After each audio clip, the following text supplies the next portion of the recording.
여러분 안녕하세요. 잠깐 기도하겠습니다. 사랑하는 하나님 아버지 은혜를 감사합니다.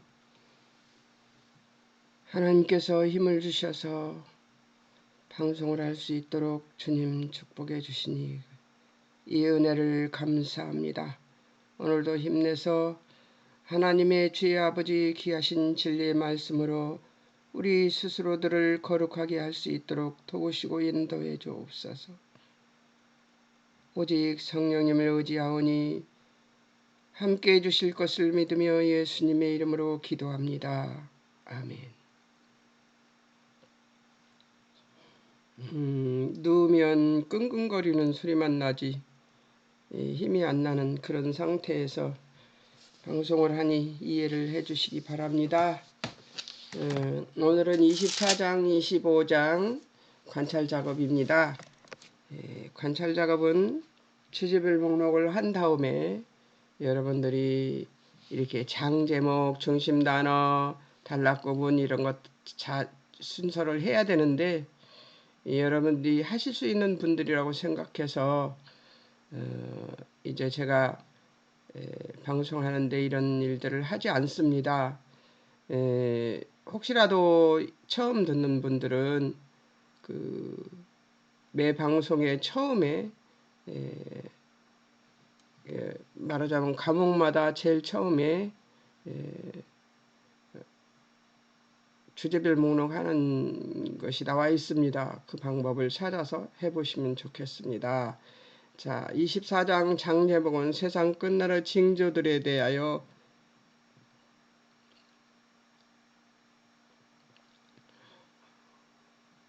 것이다 예언하시는 그리스도죠.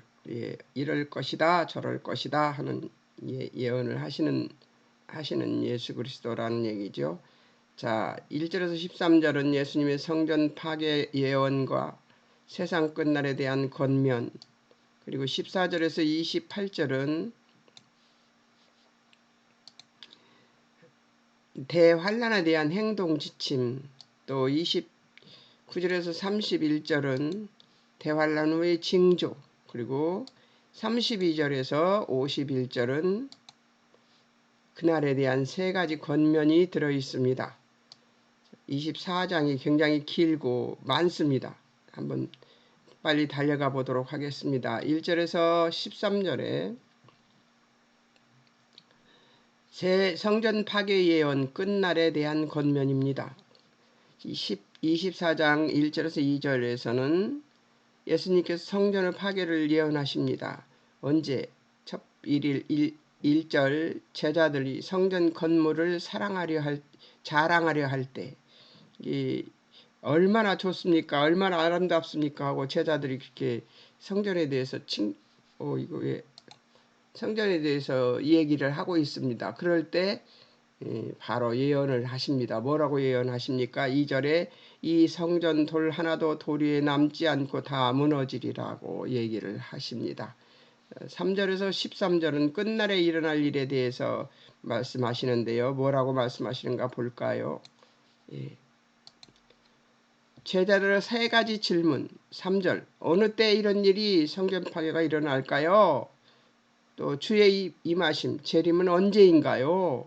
세상 끝 재림에는 무슨 징조가 있을까요? 지금 이 24절부터의 얘기, 그 전의 얘기도 그런 말씀이 들어 있었지만 예수님이 다시 오실 것에 대해서 얘기를 하는 것을 이들이 알까요? 예수님이 죽을 것도 모르는데, 그리고 3일 만에 부활하실 것도 모르는데 이거를 모릅니다. 이 모르는 사람들이 듣고 있는 거예요. 근데 우리는 어떻습니까? 우리는 예수님의 재림을 알고 있죠.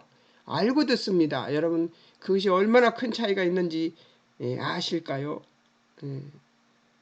이것을 아는 것과 모르는 것에 받아들이는 것은 너무나 다를 거라고 생각이 듭니다. 자, 상태가 꽤 안 좋습니다. 많이 목소리가 가라앉았을 건데 힘을 내봅니다. 예수님의 대답 4절에서 8절 예수님의 권면 4절 12절 속지 말라는 것 너희가 사람의 미혹을 받지 않도록 주의하라는 거예요. 그러니까 예수님의 재림 때에는 그런 일이 벌어질 거라는 거죠. 그리고 그 전에도 예수님이 재림하시기 전 지금 이 시대는 미혹의 시대입니다. 교회 안에도 신천지가 들어와서 오늘 목사님이 어제 말씀하시는데 교회 하나를 다 부셔놨답니다. 그러니까 10년 동안 들어와서 아주 훌륭한 집사 노릇하고 직분을 따고 그렇게 하고 교회에서 교회 생활을 하면서 신천지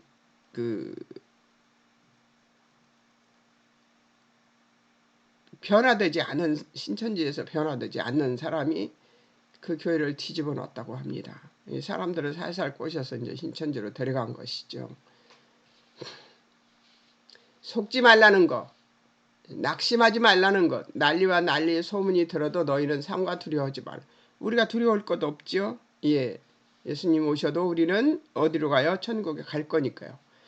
6절 이런 일이 있어야 하되 아직 끝은 아니므로 7, 8절 민족이 민족 나라가 나라 대적하며 곳곳에 기근 지진 있음 재난의 시작일 뿐이라. 재난의 시작일 뿐이래요. 지진 기근이 있는 것이. 지금 우리가 민족이 나라가 나라를 대적하고 곳곳에 기근과 지진이 있지요. 재난의 시작일 뿐이라는 거예요. 그러니까 얼마나 참 어렵지요. 예, 어렵습니다. 13절 좌절하지 말라는 것, 끝까지 견디는 자는 구원을 얻을 것이라는 것이죠. 속지 말고 낙심하지 말고 좌절하지 말라는 거예요. 그때 너희의 형편은 9절에서 13절 환난, 속임, 미움, 받음과 죽음이 있을 것이래요. 환난도 있고 속임을 받고 미움 받음과 죽음이 있을 거래요. 9절 사람들이 너희를 환난에 넘겨주며 죽일 것이다. 예. 9절 예수님 이름 때문에 모든 민족에게 미움받을 것이다. 10절 많은 자들 믿음 떠나 서로 배반 서로 미워할 것이다. 11절 많은 거짓 예언자들이 얼마나 많은 사람을 속일 것이다. 지금 그 시대죠. 12절 악이 점점 더해 많은 사람들의 사랑이 식을 것이다. 개인주로 계속 나가고 있죠. 세상은 이 예수님이 하신 말씀에 대한 그 예언대로 되어가고 있습니다. 그러나 그 속에서 우리는 이 사랑을 잃지 말아야 되겠죠.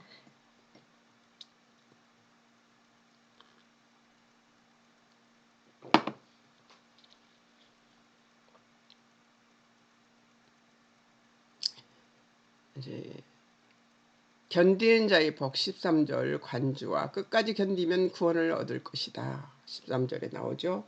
13절 그러나 끝까지 견디는 자는 구원을 얻으리라. 에베소서 2장 8절에서 9절에서는 믿음으로 구원을 얻는 것이다. 구원은 하나님의 선물이다. 그러니까 믿음을 잃지 말라는 얘기죠. 믿음 달라고 기도하셔야 됩니다. 야고보서 2장 22절 믿음이 그의 행함과 함께 일하고 행함으로 믿음이 온전하게 될 것이다.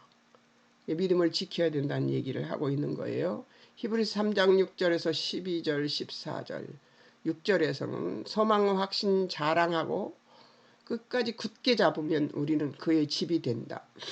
성전이 된다는 얘기죠. 14절 확신한 것 끝까지 견고히 잡으면 그리스도와 함께 참여한 자들이 될 것이라는 것이죠. 그리스도와 함께 참여한다는 것이 무슨 일을 한다는 얘기가 아니라는 것을 알았으면 좋겠어요. 내가 무슨 성과가 있는 일을 한다는 것으로 생각하는데요. 세상 방법이 그래서 그렇습니다. 우리가 세상 방법으로 배우고 살고 지금까지 살아왔으니까요. 근데 세상 방법이 아니라 하나님의 방법은 어떻게 해요? 믿음을 붙들고 있는 겁니다.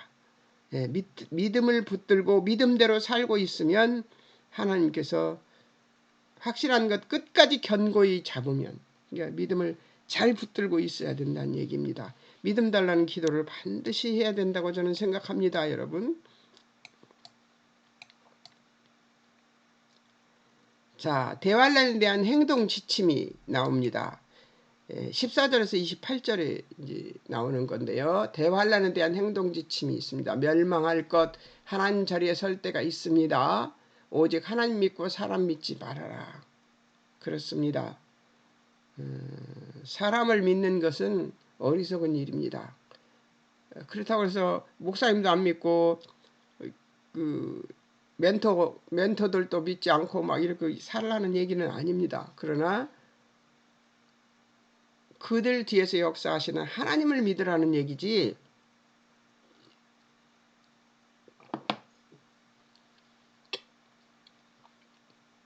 그들 뒤에서, 목사님 뒤에서 역사하시는 하나님, 권사님 뒤에서 역사하시는 하나님, 이런 분들, 이런 믿음을 가지라는 거죠. 멸망할 것이 하나님 자리에 설 때가 있다는 것이죠. 근데 내가 그렇게 서지 않아야 됩니다. 내가 오직 하나님 믿고 사람 믿지 말라는 거예요. 14절 15절 간주, 14절 15절과 간주입니다.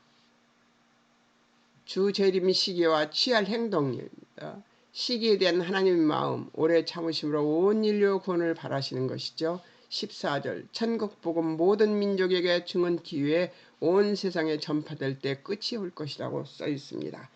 한번 보겠습니다. 이 천국 복음이 모든 민족에게 증언되기 위하여 온 세상에 전파되리니 그제야 끝이 나리라고 합니다. 하나님은 오래 참아주십니다. 왜 그러냐면 창세기에 가보면 그 무두셀라의 그 나이가 969세인가 그렇게 돼요. 969세인가 그렇게 돼서 죽습니다. 그런데 그 사람의 이름이 무엇이냐면 환란이 올 것이라는 얘기를, 세상이 환란이 올 것이라는 얘기를 하는데요. 그 사람이 죽으면 환란이 올 것이라는 얘기를 하는데 하나님이 거기 다른 사람들 나이보다 제일 오래 산 사람입니다. 왜 오래 살았느냐? 그 나이가, 그 사람이 죽으면 환란이 오기 때문에 참으시느라고 하나님이 그 사람을 안 데려가신 거죠. 그렇게 참으시는 하나님이 우리를 참아주시는 하나님이에요. 그런 하나님인데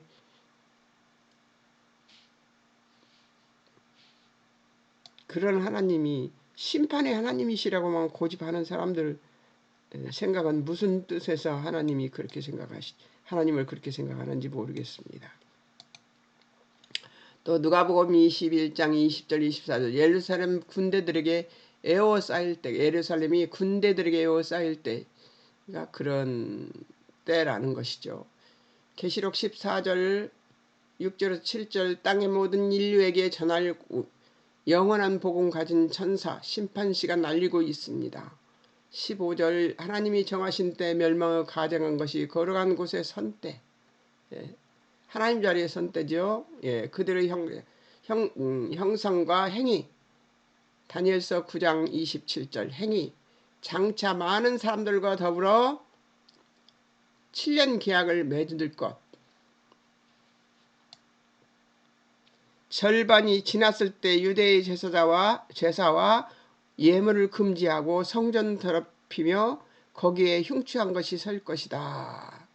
그러니까 예수님 하나님 자리에 성전을 더럽히며 그들이 설 때, 그때가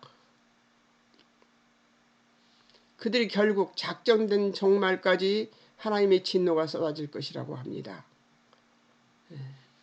다니엘서 12장 9절에서 11절, 9절에서 10절 마지막 때까지 비밀이 봉합되어 있어서 악한 자는 아무도 깨닫지 못한대요.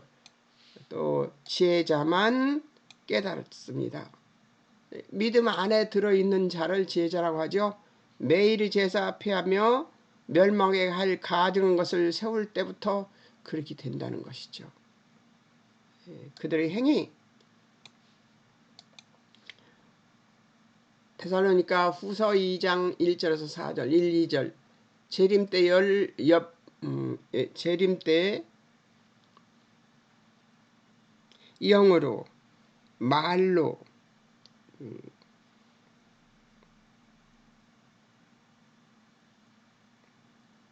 받은 편지로 주의 날이 이른다 하며 미혹하는 사람들이 있을 것이라고 얘기합니다.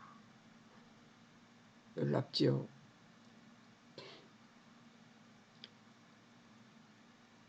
(3절) 불법의 사람 멸망의 아들 나타나기 전엔 그날이 이르지 않을 것이라고 합니다. 어떤 사람이 불법의 사람이고 멸망의 사람인지 우리가 어찌 분별하겠습니까? 더 열심히 우리가 단합되어서 하나님의 뜻을 찾고 기도하고 그들 속에서 걸러지고 체질한다고 그러죠. 체질. 걸러지고 베드로서 보면 우리를 종말에는 체질을 한다고 해요. 밀가루를 까불러서 우리가 체질되어서 그 중에서 우리가 걸러져서 천국 가는 백성이 될 것이라고 얘기합니다. 열심히 우리의 믿음을 보신다는 거죠. 하나님이. 자, 그날 때를 알지 못함으로 깨어 있어야 할 것이라고 얘기를 합니다.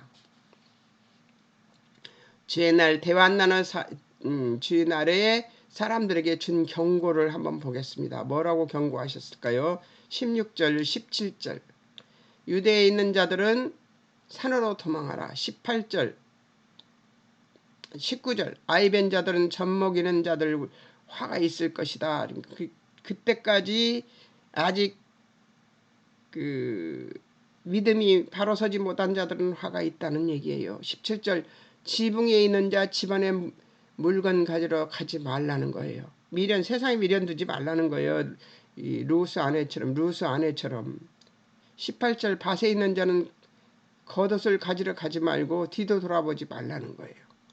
20절. 도망하는 일이 겨울 안식일에 되지 않도록 기도하라는 거예요. 하나님 춥고 또 예배드리는 안식일에 이런 일이 벌어져서 아우성이 벌어지지 않게 해달라고 얘기한다고 합니다. 큰 환난이 있고 창세 이후 지금과 이후에도 큰 환난이 있는데 창세 이후로 지금과 이후에도 그런 일이 없는 그런 환난이 있을 것이라고 합니다. 그리스도가 여기 있다 저기 있다 해도 믿지 말라는 거예요. 또 그리스도가 광야 골방에 있다 해도 믿지 말라고 얘기를 합니다. 하나님은 항시 누구와 같이 있어요? 믿는 우리와 같이 있습니다. 이것을 믿는 믿음이 있어야 되는 것이죠. 하나님이 어디 있다 그러면 거기 쫓아가는 그런 어리석은 짓은 안 하는 게 좋습니다. 하나님은 우리 안에 계십니다. 그리고 우리가 믿는 믿음 안에 우리가 그 안에 있다는 것을 믿는 믿음이 있을 때에 하나님은 우리를 보호하십니다. 1, 2절 욥기 관주입니다. 또 욥기 1, 2절 1절 여호와의 날 시온에서 나팔 불며 하나님의 거룩한 산에서 경고의 소리를 질러 땅 주민들도 다 떨어지게 할 것인 그런 날이라는 것이 임박한 날이라는 것이죠. 어둡고 캄캄한 날, 짙은 구름이 덮인 날, 새벽빛이 산 꼭대기에 덮은 것과 같은 날, 많고 강한 백성이 이른 날, 전무후무한 날. 이 세상에 그런 날이 다시는 없는 그런 날이 올 것이라는 거죠. 종말에 대해서 얘기하는 걸 들어보면 정말 섬뜩섬뜩하고 무섭습니다. 그러나 우리는 무서워할 것이 없죠. 다니엘서 12장일 때 그때 민족들을 호위할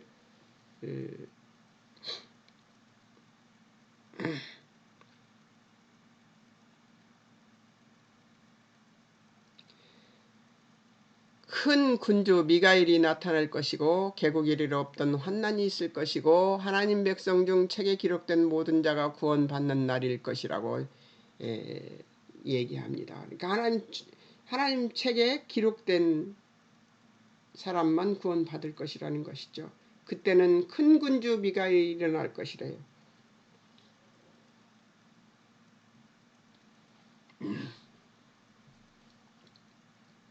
예레미야서 50장 5절에서 7절 5절 무서워 떠는 자들의 소리를 듣는 두렵고 평안함이 없는 날 6절 모든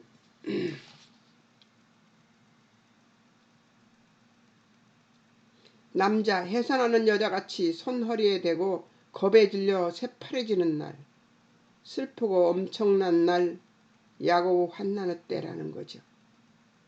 그러니까 무엇이든지 비교해 본 것 같아요. 슬픈 날이나 무서운 날이나 이런 것들을 비교해 본 것 같아요.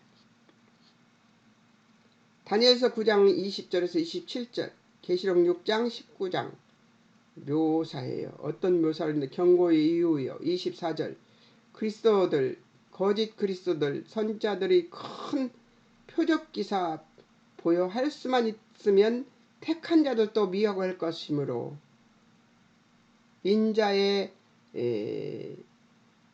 임함, 번개의 번쩍임같이 임할 것이래요. 죽음이 있는 곳에 독수리들이 모이기 마련이므로 그렇게 된다는 것이죠. 그날 더딘 이유 22절, 그날들을 감하지 않으면 모든 육체에 구원받지 못할 것이므로 택하신 자들을 위해 그날들을 감하실 것이라고 하고 있습니다. 왜요? 끝까지 하나님은 자비를 베푸시는 거죠. 예. 끝까지 하나님은 우리의 자비를 베푸시는 하나님이십니다. 대환난 징후, 통곡, 그리스도의 임재가 있을 것이래요. 29절에서 31절. 환난을 통해 정화된 이스라엘이 그리스도를 영접하게 되는데요. 환난 후의 하늘 징조는 29절, 즉시 해가 어두워지고 달이 빛을 잃고 별들이 떨어지고 하늘의 권능이 흔들릴 것이라고 얘기를 합니다. 인자의 징조 30절, 인자가 구름 타고 능력과 큰 영광으로 오는 것을 볼 것. 땅의 족속 통곡하고 31절, 예수님 큰 나팔 소리와 천사들 보내어 택자들 사방에서 모으고. 예수님이 뭐하러 오셨다고요? 이 땅에 오셔서 우리를 부르러 오셨습니다. 그 당신의 사명을 감당하는 것이죠. 예. 에스겔서 11장 14절 17절, 너희 만민 중에 모아 이스라엘 땅 너희에게 줄 것이라고. 그러니까 우리에게 줄 땅이 있다는 거예요. 그러니까 두려울 것이 없죠. 예. 내가 뭐 이스라엘 땅, 저 이스라엘에 있는 중동의 이스라엘에 있는 그 땅을 얘기하는 것이 아니시겠지요. 예. 하나님께서 우리가 설 땅을 주실 것이라고, 일어설 땅을 주실 거라는 거예요. 이사야서 27장 15절, 그날 아수르에서 멸망하는 자들, 애굽으로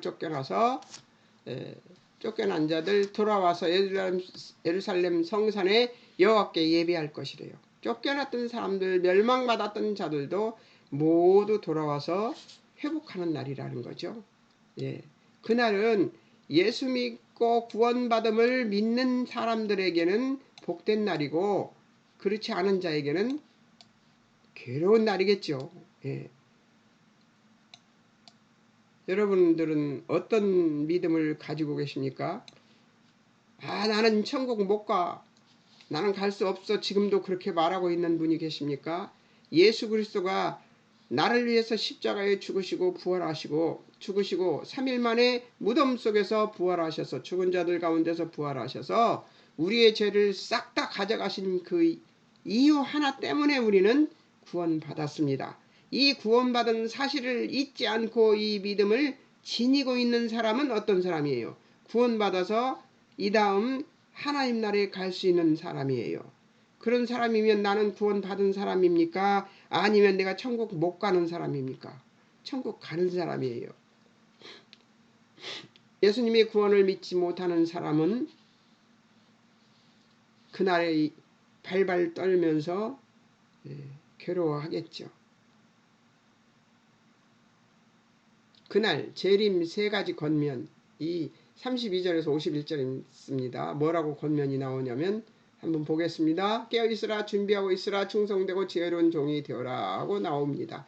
한번 보겠습니다. 그날 인자 임하는 시기 42절, 예수님도 모르면 하나님만 아신다는 거예요. 근데 누가 내가 예수다, 내가 그때 온다는 재림 예수다 하는 사람들 있죠? 다 가짜입니다. 다 가짜. 예. 예수가 어떻게 죽습니까? 근데 그렇게 말한 사람들 모두 죽었습니다. 예수님도 모르는 일을 지가 어떻게 합니까? 예. 32절 33절 무화과 나무의 비유를 배워라. 가지 연해지고 잎들 들으면 여름 오는 줄 아는 것 같이 이런 일 보면 예수님 문 앞에 이런 줄을 알고 준비하라는 거죠. 예. 34절 이 세대 지나기 전에 일어날 것이다. 임박했다고 얘기를 하십니다. 예수님이 이 환난을 받고 고난받고 예수님 다시 오시는 걸 본 사람들이 있죠. 이들 중에. 이 얘기를 듣는 중에 있습니다. 예. 예수님 다시 오신 거 봤습니까? 못 봤습니까? 예수님 부활하셔서 다시 오신 거 봤습니다. 그 사람들. 예. 천지 없어져도 예수님 말씀은 없어지지 않을 것이다 하고 얘기를 합니다. 36절 그날 그때 천사 아들 모릅니다. 오직 하나님만 그날 그때를 아신다는 거예요.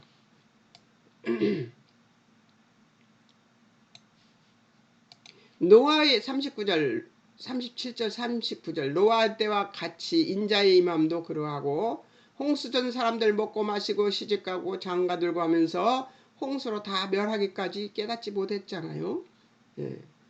40절 밭에 두 사람 중 한 사람만 선택당할 것이고 41절 맷돌질하던 두 여인 중에 한 사람만 선택당할 것이다 하고 있는 거예요. 믿는 사람이 선택받는 것이죠. 예, 두 사람 중에. 그죠? 예, 그것을 지금 얘기하는 것이지. 예, 하나님께서 이렇게 콕 집어다 이렇게 콕 집어다 이렇게 점치는 분도 아니고 그런 것을 하는 분이 아니고 믿음을 곱게 가지고 있으면 밭갈다가도 가고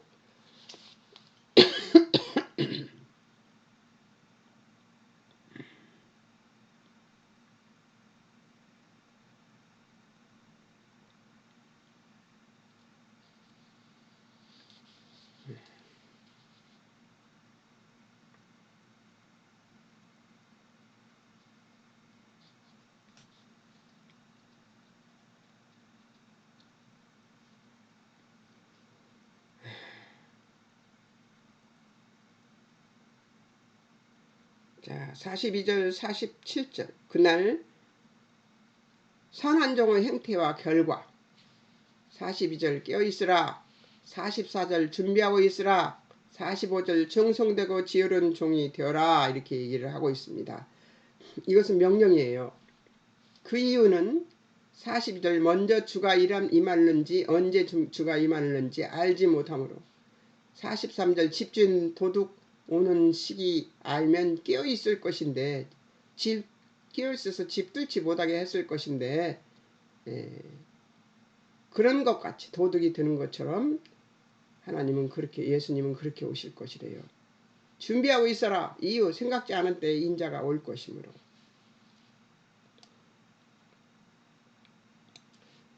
이 예수님의 재림에 대해서 더 심각하게 여러분들에게 가르쳐 줘야 되는데 제가 지금 몸이 너무나 안 좋아가지고 이렇게 새 과목을 시작하려고 하면 이렇게 몸이 안 좋은 저기가 되는데 이 마태복음은 제가 이제 사복음서 중에 누가복음만 제가 지금 안 했는데요. 그 마태복음하고 이제 복음서는 좀 쉬었다가 나중에 한 번 더 할 것이다 생각하고 누가복음 준비 안 하고 있거든요. 근데 사복음서 할 때 끝날 때쯤 돼서 예수님의 이 재림 얘기만 하려고 그러면 꼭 힘든 일이 생겨가지고 제가 이걸 심각하게 얘기를 못하고 있는데요. 그 당시 예수님 초림 당시에 믿지 못하던 예수님이 죽고 3일 만에 다시 살아날 것이다. 성전을 3일 만에 지을 것이다 하는 얘기들을 이해 못하는 그들처럼 우리도 예수님 재림에 대해서 이렇게 심각하게 얘기했는데도 우리는 이것에 대해서 절대 심각하지 않습니다. 예, 우리가 이렇게 심각하지 않은 이유는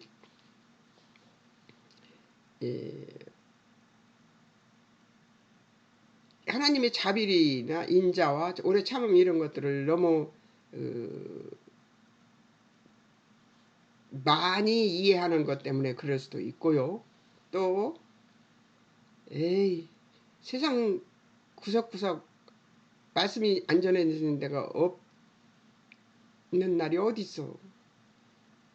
계속 사람들은 새로 태어나고 그러는데 그런 날이 어디 있겠어. 저는 인터넷이 발전되는 것 속도로 봐서 충분히 그럴 수 있다고 생각이 드는데 저도 모르겠습니다. 어느 때가 될지는. 그러나 지금 징조가 시작이래잖아요. 지금 징조가. 기근, 지진, 온갖 재앙들이 난리를 치고 이곳저곳에서 나라들이 전쟁을 일으키고 있지 않습니까? 이게 시작이래, 시작. 잘 참아내고 이기는 자들이 되시기를 바랍니다. 그리고 항상 마음속에 예수님이 언제 오실지 몰라. 그러니까 나는 준비를 잘해야 돼. 뭘 준비를 잘해야 돼요? 깨어있고 아까 여기 나왔었죠? 뭐예요? 깨어있어라. 준비하고 있어라. 충성되고 지혜로운 종이 되어라. 이것을 위해서 기도하시면서 기다려야 됩니다.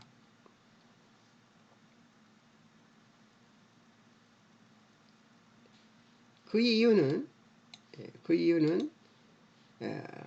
맡긴 자들에게 제때에 양식 주도록 하게 하려고. 그리고 46절 주인이 보면 복이 있을 것이므로 47절 주인이 그의 모든 소유를 맡길 것이므로 48절 51절 그날 악한 종의 행태와 그 결과. 악한 종의 형태를 한번 보겠습니다. 주인이 더디어 올 것 믿고 동료 때리고 방탕하게 되면 생각지 않은 날 알지 못하는 시간에 주인이 올 것이래요. 이게 더디어 올 것을 믿고 있는 사람들. 그렇게 빨리 와. 이렇게 생각하는 사람들 있잖아요. 그 결과 51절 사정없이 때리고 의식하는 자가 받는 벌에 처할 슬피 울며 이를 갈미 있을 것이라고 합니다. 어때요 여러분? 두렵지 않습니까? 나는 두려워라고 여러분한테 이 얘기를 하는 것이 아닙니다. 자, 예수님 재림 기다리는 자세에 대한 비유 25장 1절에서 30절은 1절에서 13절은 열처녀 비유고요. 14절에서 30절은 달란트 비유입니다. 이 비유가 계속 나오고 있습니다. 또 31절에서 46절은 양과 염소의 비유입니다. 근데 지금 뭘 하느냐면 열전의 비유와 달란트 비유를 할 것입니다. 주님은 반드시 다시 오실 것이며 그날에는 반드시 심판이 있을 것이다. 깨어 준비해라. 이렇게 얘기를 합니다. 자, 25장 1절에서 13절 열처녀 비유. 자유로운 처녀와 미련한 처녀. 깨어있어 그날 준비하라. 지혜로운 처녀죠. 미련한 처녀. 깨어있어 그날 준비하라. 거듭나지 않은 채로 성령 내주지 않은 채로 성령 내주하지 않은 채로 머물지 말라. 저 덧없는 것 조금만 이해해 주십시오. 제가 지금 들어서 이런 상태의 상황에서 일어나서 지금 그 새벽 예배 잠깐 한 다음에 여러분하고 이렇게 말씀을 증거하고 있습니다. 많이 더듬지만 이해하시기 바랍니다. 비유 대상 1절에서 신랑 맞으러 나간 열처녀와 같다. 2절에서 5명 미련하고 5명 슬기로움습니다. 지혜로운 처녀 5명이 그릇에 기름을 담아 등과 함께 가져갑니다. 예비하는 것이죠. 무엇을 예비할까요? 우리 목사님은 믿음이라고 말씀하셨습니다. 미련한 5처녀 등을 가지되 기름을 가지지 아니한 거죠. 신랑은 온다는 소식 듣고 등 손질하다 기름 부족을 알게 된 것이죠. 6절 미련한 처녀들 지혜로운 처녀들에게 기름 좀 나눠달라 했지만 우리 다 같이 쓰기에 부족할 거 아니 가서 상인에게 가서 사라. 그러니까 기름 사러 간 사이 신랑이 오니까 준비된 지혜로운 처녀들은 신랑과 함께 혼인잔치에 들어가고 문이 닫혀버립니다. 11절 12절 그 미련한 자들이 문 열기 구하나 모른다고 합니다. 그 이유 그날과 그때 알지 못함으로 깨어있어야 하기 때문입니다. 준비를 해야 된다는 거예요. 기름은 뭘까요? 우리 목사님은 믿음, 거룩 이런 거라고 했습니다. 근데 저는 거룩이라고 생각합니다. 믿음도 중요하지만 거룩은 정말 중요합니다. 예수님을 만나는데 거룩하지 않은 채로 만날 수 없잖아요. 예복 입지 않은 자 쫓겨나는 거 봤잖아요. 네. 우리는 어떻게 우리가 걸어갈 수 있냐 그렇게 말하는데요. 거룩은 어렵지 않습니다. 성령 충만해서 성령 내주하는 상태에 머물러 있어야 된다는 것인데요. 우리 스스로 성령 내주하는 그 안에 머무는 일을 할 수 있나요? 어렵습니다. 못해요. 그러니까 뭘 해야 돼요? 기도해야 되는 거죠. 시시때때로 기도해야 됩니다. 길에서도 버스 속에서도 내가 딴 생각 세상 생각하고 있으면 나를 딱 깨워서 최성자 정신 차려. 너 지금 세상 생각하고 있어. 하나님 생각해야지. 하나님 뜻을 찾아야지. 우리는 얼마든지 세상으로 갈 수 있습니다. 그런 순간에 예수님이 오시지 않도록 우리가 항상 깨어 있어야 된다는 것이죠.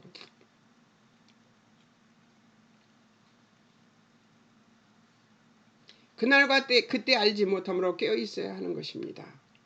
깨어 있어서 뭘 해야 돼요? 거룩을 지키고 있어야죠. 거룩함을 지키고 있어야 돼요. 그리고 항상 거룩을 구해야 됩니다. 거룩은 믿음과 상통하죠. 7장 21절에서 25절 주여 주여 하는 자 천국 못 감 도무지 못 나가실 것이래요. 에스겔서 16장 11절에서 15절 왕후의 지위에 나아간 이스라엘 여호와께서 폐물 팔고리 목고리 코고리 귀고리를 달고 화려한 왕관 씌워주실 것이래요. 왕후가 되는 거예요. 우리가 왕이 천국 그 나라의 왕후가 되는 거예요. 우리가 그때는 팔고리 목고리 코고리 귀고리 다 달아주실 거래요. 이 땅에서 그렇게 안 해도 된다는 거죠. 열심히 하나님 바라보면서 정진하고 나아가는 사람이 되어야 되는 것이죠.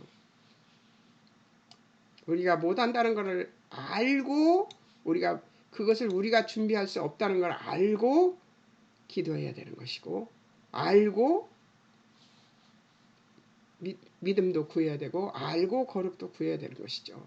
달란트 비유 유익한 종과 무익한 종 삶을 투자해 하나님 영광을 위해 이익을 남겨야 하는데 주신 것 사용 안 하면 다른 이에게 뺏긴대요. 비유 대상 14절 어떤 이가 타국 갈 때 소유 맡깁니다. 종들과 같이 사건 1 탈란트 재능대로 금 5 금 2 금 1 달란트 주고 갑니다. 5 달란트 받은 자 장사하여 5 달란트 남깁니다. 2 달란트 받은 자도 그같이 하여 2 달란트 남깁니다. 1 달란트 받은 자 땅 파고 주인의 손을 감춰둡니다. 사건 2 유익한 종 19절 오랜 후 주인이 돌아와 결산할 때 5 달란트 받은 자는 5 달란트 남겼음을 보고하고 2 달란트 받은 자는 2 달란트 남겼음을 보고합니다. 주인의 반응은 21절과 23절에 보면 착하고 충성된 종 적은 일에 충성하면 많은 것 내게 맡길 것이다. 내 주인의 즐거움에 참여해라 하고 얘기를 합니다. 사건 3 무익한 종 24절 25절 1 달란트 받았던 자 땅에 감춰둠을 보고합니다.